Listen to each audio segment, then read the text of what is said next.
দর্শক দেখতেই পাচ্ছেন বড় বড় কাঠের গুঁড়িতে তৈরি হচ্ছে নামি দামি ব্র্যান্ডের আইসক্রিমের কাঠি।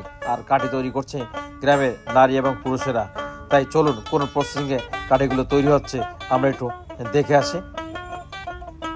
দর্শক গাছের গুঁড়ি থেকে এখন স্লাইড বের করা হচ্ছে। এই যে দেখতে পাচ্ছেন এখন গুঁড়ি থেকে কিন্তু আস্তে আস্তে একটা স্লাইড বের করা হচ্ছে। এই স্লাইড বের করার পরে এই স্লাইড দিয়ে এখন কিন্তু কাঠি তৈরি করা হচ্ছে। দেখেন সেই স্লাইডগুলো এখন আস্তে আস্তে মেশিনের ভিতরে প্রবেশ করা হচ্ছে এবং মেশিন থেকে ছোট ছোট কাঠি বের করা হচ্ছে এবং এরপরে এই কাঠিগুলো বাছাই করা হবে। বাছাই করার পরে এই কাঠিগুলো মেশিনে দেওয়া হবে। মেশিন দিয়ে বের করে শুকিয়ে এগুলো বাছাই করা হবে। তারপরে এটা বাজারজাত করা হবে। তো আমাদের ভিডিওটা কন্টিনিউ আপনারা দেখতে থাকুন।